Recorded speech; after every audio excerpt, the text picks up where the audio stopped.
They were told they could be anything, not vaguely, specifically. It was built into the curriculum.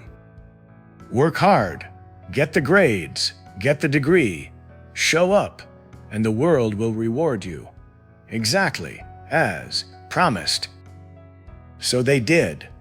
All of it. Got the degree, the debt, the handshake into a world that had quietly changed the rules.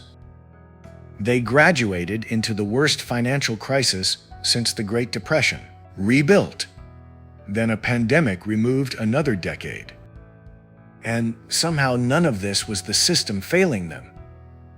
It was them failing the system. The avocado toast joke started. It is easy to call millennials entitled, lazy, soft, unable to cope. That reading requires ignoring what they were handed. Millennials are not the lazy generation. They are the generation that was given a map that led to a destination that no longer exists. The grief of a promised future is a specific kind of loss. Nobody gave it a name, until now. And once you name it as grief, not laziness, not weakness, not failure, something in the weight shifts. Millennials were not weak. They were optimistic beyond what the world was going to support, and they paid for that optimism in full. Millennials were born between 1981 and 1996. The most educated generation in history, the most indebted, the most burned out. They grew up analog and graduated digital. They remember a world before the internet and inhabit a world they never stopped inhabiting since. Understanding what the millennial experience actually was and what it cost changes how you see the whole generation. The specific promise made to millennials was unprecedented in its scale and its confidence. Every institution delivered it simultaneously. They were told they were special, not generically, specifically. The participation trophies were the least of it. The student loan was the commitment to the promise, the price of admission to the future that had been described for them since they were children. September 2008, the financial world collapsed, and a generation that had done everything right had nowhere to land.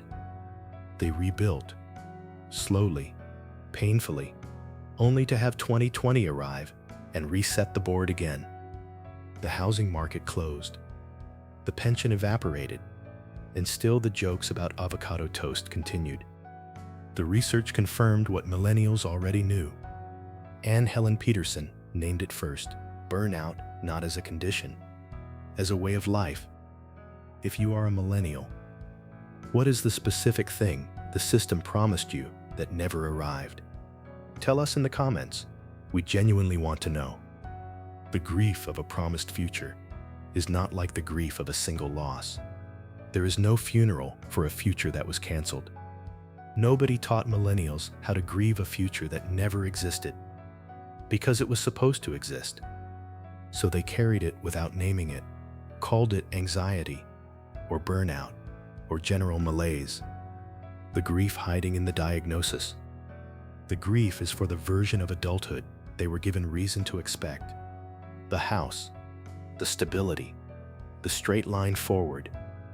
And the grief is real, even though the future was never real. The promise punned, and they believed it, because they were told to. The first thing it built is the dark humor. Millennials are the funniest generation about their own suffering. Not despite the suffering, because of it. The dark humor is not nihilism. It is the sophisticated coping mechanism of a generation that learned the world was complicated. The realism that looks like cynicism is not cynicism either. It is optimism that was tested and survived. Millennials still hope, fiercely. The hope just looks different than it did before the system tested it. They value experiences over things, not because they are enlightened, because they could not afford the things and adapted beautifully. What did the millennial experience teach you about what actually matters? Drop it below. Someone in the comments needs your answer. Millennials are the most therapy-fluent generation. Not because they are weak, because they understood something their parents refused to. They are the most self-aware generation, not in the navel-gazing way, in the genuinely examined life way. They are extraordinary parents because they chose to break the cycles that Gen X did not know they were perpetuating. They built community where institutions failed them, online, in strange pockets of the internet, in the connections that the algorithm accidentally made possible. And the hope refuses to die, not because things got better, because they decided it was going to survive regardless. The hidden cost nobody names is the ambivalence, the exhaustion of caring and not caring simultaneously, about things the system said should matter, the cost of a generation that never quite got to be young adults in the way it was supposed to feel, who went from graduation to crisis with no gap between, the cost of optimism installed before the tools to manage its disappointment were available, of being given a sky and no wings. And still they got up, made something, chose to care about it, called that good enough, and meant it. Millennials are not the lazy generation. They are the generation that rebuilt twice before most people noticed they needed to. They are not entitled. They are the generation that followed every instruction and learned that instructions are not guarantees. The dark humor is not nihilism.